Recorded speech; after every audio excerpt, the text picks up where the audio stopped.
The thing about balance is it implies that everything gets equal time and equal energy and equal attention, which is freaking impossible. If you've tried it, and I'm sure you have, then you know that you cannot give equal time to everything. You're listening to Midlife Strategies for Badass Women, the no BS podcast for women over 40 who are sick of playing by someone else's rules.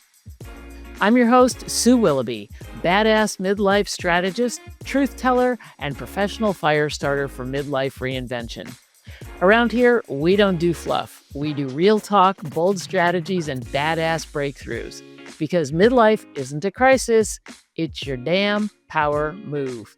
If you're all in, unapologetic, and ready to reinvent, let's get started. Hello, my beautiful badasses. It is Sue Willoughby. I am your host, and I'm also the chief badass midlife strategist. I'm here with you today, and it is time for episode 2 of our summer reset series about reclaiming your midlife. Today, I want to talk about balance and what exactly is balance and how we can achieve it. There's no such thing. I'm just gonna tell you that right now. There's no such thing as balance. Okay, so I'm a Libra and I try and balance everything. I want everybody to be happy. I want everything to be good. I want the good to outweigh the bad and all of that stuff. It's not really about balance. It's about finding and seeking and creating alignment. What is aligned with your energy? What is aligned with your true being? What is aligned with your desires, right? Instead of trying to balance everything out. Because I will say for sure that if you've tried to balance it all out, you've ended up burnt out, probably a little bit bitter, and wondering where the hell you went in the midst of all of that, right? Trying to find balance with everybody else. You, yourself, you get lost. Okay. So let's see what we can do to reclaim that and rewrite that script. There's a lot of pressure culturally to have it all. We can have it all. As women, we can have it all. If you're raising a family and you can also have a full-time job, you can also, have hobbies and pursuits of, everything. That's exhausting and that is a lot. And we end up literally having nothing left at the end, right? We're exhausted at the end of the day. I know for me personally, I get grumpy and I'm like, it's too much. I've learned over time that it's okay to step back from certain things that don't feel aligned with me and my true self. Instead of trying to do everything for everyone and, thinking that I'm doing everything for myself as well. So I'm going to call it out. As far as I'm concerned, I think balance is bullshit. Okay. I said it. Shots fired. Look out. Here we go. The thing about balance is it implies that everything gets equal time and equal energy and equal attention, which is freaking impossible. If you've tried it, and I'm sure you have, then you know that you cannot give equal time to everything. What it does is it sets you up for failure. No matter how much you do or how hard you try, it's based on other people's expectations of what your roles should be and how you should behave and how you should carry yourself and how you should go through life. Should. All of these things are put on you, on us, and eventually it's just going to wear you down and wear you down and wear you down. So, how can you align things, which is really the goal here, with what your true values are, not just your obligations, right? So, what how much energy do you have? I found out recently that, I did some exploration in human design with Mel McSherry, and I found out that I am not a generator, which I thought I was. I'm actually a projector. So therefore, I do not have my own internal energy source.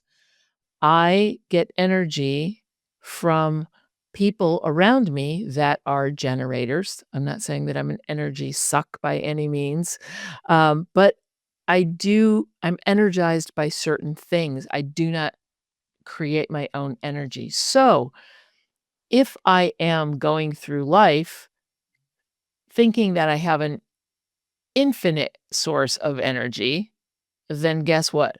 I'm going to run out.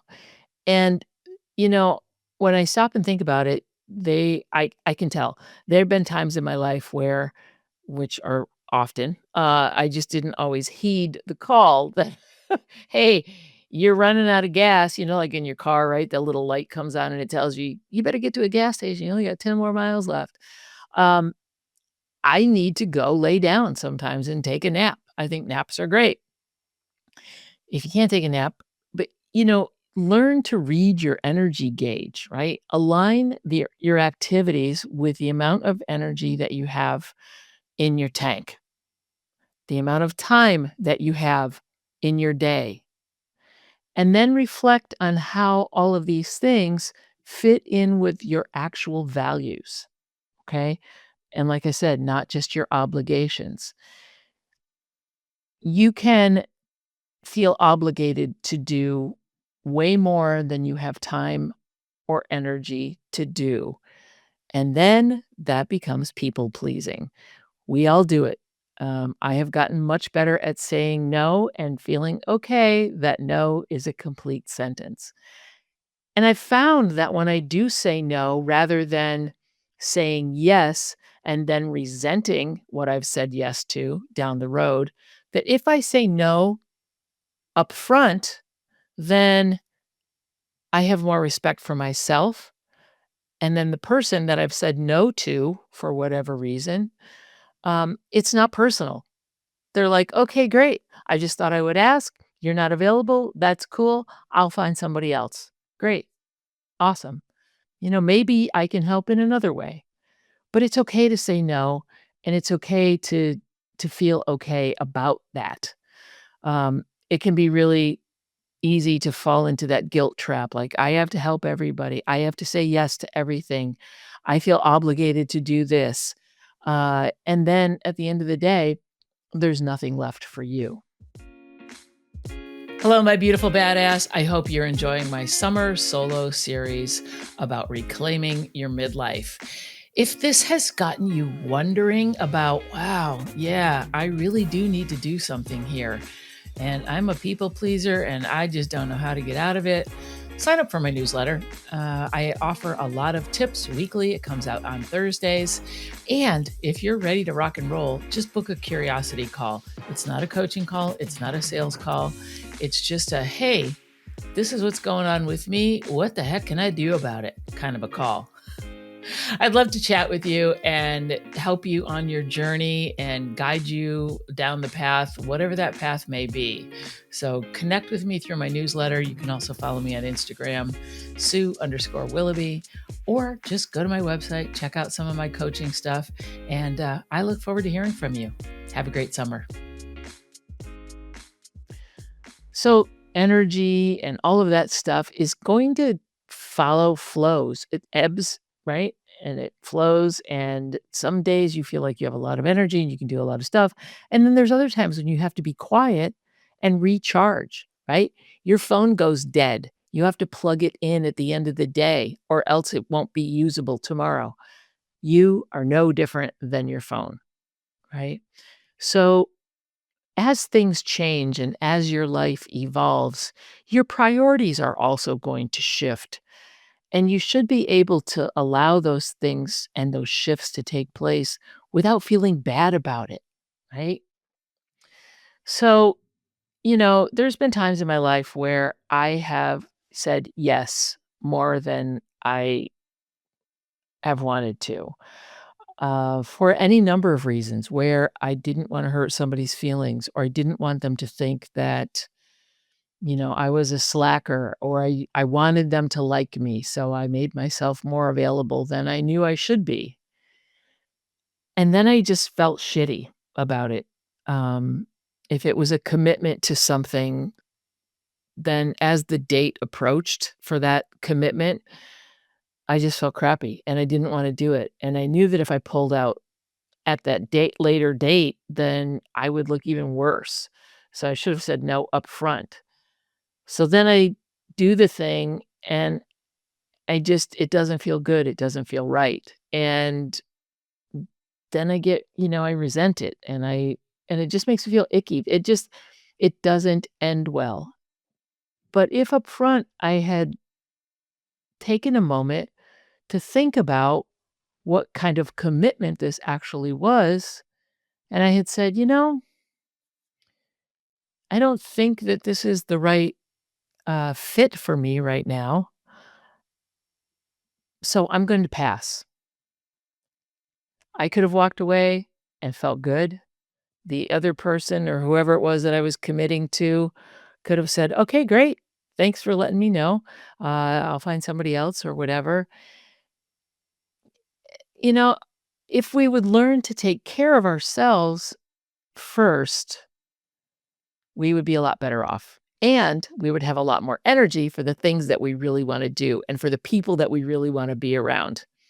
And I'm going to bring the horses into it for just a second because knowing horses and knowing their horse behavior, horses are always looking out for themselves. They are beings, they're prey animals, first of all. And as prey animals, they're always wondering, am I safe? Is that something that I need to worry about? How can I preserve my energy for in case something is chasing me and I need to get away? I don't want to be so depleted I can't run away and save myself. So horses always do what they need to do when they need to do it. If they need to eat, they eat. If they need to sleep, they sleep. If they need to run around and play, they run around and play. They do what they need to do to take care of themselves. And they don't think that they're being selfish. They're just doing what they need to do when they need to do it. So if we can take a lesson from the horse, right? The horse doesn't have a million things that it's trying to juggle. When I say juggle, I think about when I was a kid, um, I used to beg to stay up. This is how old I am.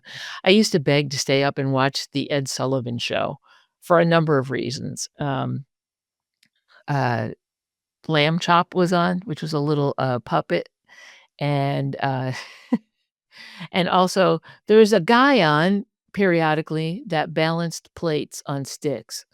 Okay, talk about juggling. He'd have all these sticks, and he would be spinning plates on all of those sticks, and he never dropped one, right? Very, very rarely did he ever drop one. So think about it that way. How many plates can you keep spinning at one time without dropping them and having everything go to shit? So think about the horse, think about the plate guy, think about staying up late and watching the Ed Sullivan Show. And think more importantly about what actually matters to you right now, right this very minute. Or when somebody asks you to do something, or when you're thinking about doing something, is this something that really matters to me? Is this something I want to put energy into, whether it be mental energy, physical energy, whatever else? What matters to me right now? Does this align with where I want to go, how I want to be in this world, how I want to show up? Do all of these things come into alignment? So rather than trying to strike a balance and give everything equal time, think about how it aligns with you and your true self and your energy and your focus. So these are some of the things that I think would be really important, right, to do and to think about is to do what I'm gonna call an alignment audit. So get out your trusty journal and your pad of paper or whatever, or your phone and record, a few things. Think about everything that you've said yes to this month. Now that may be a lot depending on where you are in the month. Let's make it a week. Think about and if you've been saying yes to a lot of things, you may just want to do a day. Okay. So think about all the things that you have said yes to that are either on your calendar or maybe they've slipped off your calendar. They've already gone by. Right. But let's take the things that are on your calendar right now. What have you said yes to that you have made a commitment to? Right. And think about where is it? Is it in alignment with your energy? And do you have a mental space and physical energy to do this thing? Okay. Then ask yourself, which of these things are actually aligned with what I want and what I need right now? Okay. So you're going to look at your calendar. You're going to see all the things you've said yes to. And then you're going to say, how much energy are they going to take? And are they aligned with what you want to do and where you want to be right now? Okay. Then I want you to ask yourself, what would I do less of if I stopped trying to be balanced and I started trying to be real and aligned with my needs and my desires? So that's your next step.